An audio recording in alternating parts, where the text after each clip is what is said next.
वज़ीर दाखिला मोहसिन नकवी कहते हैं मुल्क में 80 साल से जो निज़ाम चल रहा है वो तबाह है। अगर निज़ाम सही चल रहा होता तो हम कहां से कहां पहुंच जाते। वफाकी वज़ीर दाखिला मोहसिन नकवी की सहाफ़ियों से गुफ्तगू, कहा अपनी कारकर्दगी पर वज़ीर-ए-आज़म को जवाबदेह हूँ। वफाकी वज़ीर दाखिला ने अपनी वज़ारत समेत तमाम वज़ारतों का थर्ड पार्टी ऑडिट करवाने और नताइज अवाम के सामने लाने का मुतालबा किया। मोहसिन नकवी ने मज़ीद कहा, हुकूमत का हिस्सा हूँ, अपनी हुकूमत को चार्जशीट क्यों करूँगा। मौजूदा हुकूमत अपनी आईनी मुद्दत के 5 साल मुकम्मल करेगी। वज़ीर-ए-आज़म ने मुश्किल हालात में भी रेवेन्यू बढ़ाया। FPR में इस्लाहात की। वज़ीर-ए-आज़म रोज़ाना 14 से 16 घंटे काम करते हैं। मज़ीद क्या कहा आपको भी दिखाते हैं। ये बताइएगा कि सर बतौर वज़ीर आपकी जो परफॉर्मेंस है उसके ऊपर सवालात उठ रहे हैं, लोग बातें कर रहे हैं और आप कबीना की इजलासों में भी नहीं जाते, इस वक्त यहाँ पर भी है। बात ये है, मैं बड़ी सिंपल सी बात बता दूँ।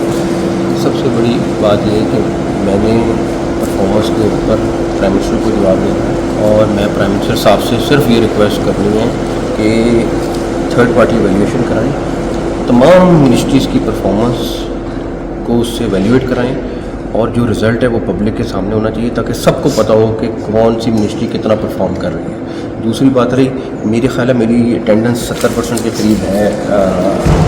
सर ये बताइएगा कि आपने जो उस दिन बयान दिया था कि निज़ाम तबाह हो गया और फिर उसके बाद अब ये बातें चल रही हैं कि आपने हुकूमत को प्रॉपर चार्जशीट कर दी है। पहली बात यह है कि मैं बिल्कुल आज भी कायम हूँ, निज़ाम बिल्कुल तबाह हुआ है, लेकिन मैंने वो निज़ाम 80 साल का तबाह होने का कहा और मैं आज भी समझता हूँ कि ये 80 साल से जो निज़ाम है वो तबाह है। बिकॉज अदरवाइज़ अगर निज़ाम चल रहा तो हम कहाँ से कहाँ पहुँच जाते। मैंने गवर्नमेंट को बिल्कुल चार्जशीट नहीं किया था, मैं गवर्नमेंट का हिस्सा, मैं अपने आप को बिल्कुल चार्जशीट नहीं करूँगा। बात यह है कि अगर आपके पास प्राइम मिनिस्टर है जो 14-16 घंटे काम करते हैं और ये बेहतर हो जाए चीज़ें तो 1000 गुना बेहतर रिजल्ट आएगा। इन हालात में इस माड़े जिस मर्जी इस निज़ाम को हम कहते हैं उसमें भी उन्होंने FPR के अंदर रेवेन्यू कितना बढ़ा दिया, आपने वॉर जीत ली, डिप्लोमेटिकली आप किधर से किधर चले गए, इतनी सारी रिफॉर्म्स हो गई हैं।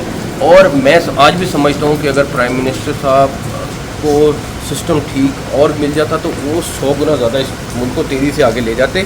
और लोगों की बड़ी ख्वाहिश है और रहेगी कि किसी भी तरीके से मेरे और उनके ताल्लुकात ख़राब हो जाए। लेकिन हुकूमत का मुस्तकबिल फिर क्या देखें? हुकूमत का मुस्तकबिल बिल्कुल 5 साल पूरे करेंगे। शहबाज साहब 5 साल प्राइम मिनिस्टर रहेंगे, ये जो मर्ज़ी कर लें, बयान में से जो मर्ज़ी निकाल लें, सारा कुछ कर लें, लेकिन वो इंशाअल्लाह ताला 5 साल वज़ीर-ए-आज़म अपना टाइम पूरा करेंगे। सर एक छोटी सी चीज़ बता दीजिएगा कि सर आप ये कहा जा रहा है कि आपने 30 साल का सफ़र जो है वो 3 साल में तय किया है। ये क्या सफ़र?